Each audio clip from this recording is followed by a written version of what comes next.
السلام علیکم ناظرین، پروگرام جو ہے اس وقت امن کا سفیر پاکستان یعنی کہ اسپیشل ٹرانسمیشن جو ہم اس وقت کر رہے ہیں وہ انتہائی اہم ٹرانسمیشن ہے۔ اس وقت اگر میں بات کروں کہ تیسری عالمی جنگ سے بچانے کے لیے اس وقت پاکستان کے اندر سٹیج جو ہے وہ سج چکا ہے، اور اس میں سب سے اہم بات یہ ہے کہ جہاں پوری دنیا پاکستان کی طرف دیکھ رہی ہے کہ پاکستان کے اندر کیا ہو رہا ہے، وہاں پاکستان کی جو قیادت ہے، جس میں خاص طور پر وزیر اعظم پاکستان اور ہمارے ڈیفنس فورسز کے جو سربراہ ہیں جنرل عاصم منیر صاحب جو ہیں، وہ بھی قابل تحسین طور پر پوری دنیا میں دیکھے جا رہے ہیں۔ ان کے کردار کو پوری دنیا میں سراہا جا رہا ہے۔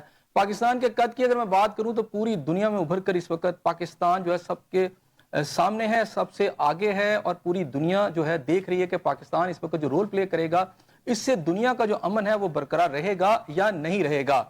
جہاں تک اس وقت ایران اور امریکی مذاکرات کی بات کروں تو دونوں کے جو وفود ہیں وہ پہنچ چکے ہیں۔ جے ڈی وینس جو ہیں امریکی نائب صدر جو ہیں وہ اس وقت پاکستان میں ہیں، اپنے وفد کی قیادت کر رہے ہیں۔ محمد باقر صاحب جو ہیں وہ ایرانی وفد کی جو ہے اس وقت قیادت کر رہے ہیں۔ دونوں کی اگر ڈیمانڈز کی لسٹ دیکھوں تو بہت زیادہ تفاوت ہے، بہت زیادہ فرق ہے۔ یہ کس جو مذاکرات کا اونٹ ہے کس کروٹ بیٹھے گا، آنے والے جو چند گھنٹے ہیں اس میں بہت ساری چیزیں واضح ہو جائیں گی۔ لیکن ان تمام چیزوں کے اندر کچھ اور نئی ڈیولپمنٹس بھی ہیں۔ اس میں سب سے بڑی ڈیولپمنٹ یہ ہے کہ پاکستان کے جنگی طیارے جو ہیں وہ سعودی عرب پہنچ چکے ہیں۔ دفاعی معاہدہ جو سعودی عرب کے ساتھ پاکستان کا ہے، اس کے تحت وہاں ایکسرسائزز بھی ہوں گی۔ اور دوسری طرف ہم یہ دیکھتے ہیں کہ لبنان کے اندر اسرائیل کے جو حملے ہیں وہ بھی جاری ہیں، اگرچہ کہ وہ تھوڑے کم ہو گئے ہیں لیکن وہ جاری ہیں، اور ایران جو ہے اس کے اوپر بہت زیادہ سیکھپا بھی ہے، اور وہ اس کو اہم نقطہ قرار دے رہا ہے کہ جو لبنان کے اندر جو جنگ ہے اسے ختم کیا جائے۔ اب امریکہ نے اس حوالے سے دونوں ممالک کو یعنی لبنان کو اور اسرائیل کو مذاکرات کے لیے امریکہ مدعو کر لی ہے۔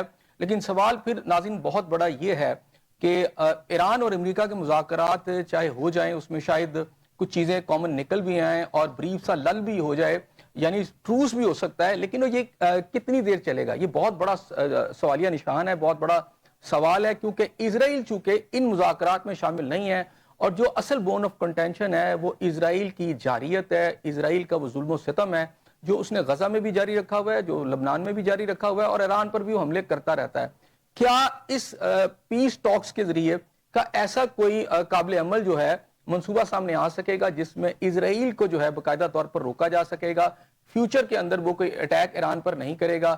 یہ اہم چیزیں ہیں، بہت میں سمجھتا ہوں کہ باریک بینی سے جو گیم چل رہی ہے، اور پاکستان جو ہے از واکنگ اے ٹائٹ روپ، اور کامیابی کس طرح ملتی ہے یا نہیں ملتی، بہرحال پاکستان کا کردار تاریخ میں ہمیشہ یاد رکھا جائے گا، اور یہ کریڈٹ جو ہے اس وقت ہمارے جو فیلڈ مارشل ہے جناب عاصم منیر صاحب اور وزیر اعظم پاکستان کو جو ملا ہے، تو میرا خیال ہے کہ یہ مستقبل کے اندر جب کتابیں لکھی جائیں گی، جب تاریخ لکھی جائے گی تو اس میں اس کا ذکر ضرور آئے گا۔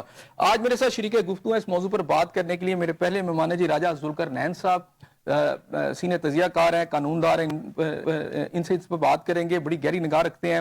ضمیر آفاقی صاحب میرے دوسرے مہمان ہیں، یہ بھی سینئر تجزیہ کار ہیں، ان سے بات کرتے ہیں۔ چودھری شہباز ارائیں صاحب ہمارے اینکر بھی ہیں، اور خطے کی صورتحال کے اوپر ان کی بھی گہری گرپ بھی ہے، نگاہ بھی ہے۔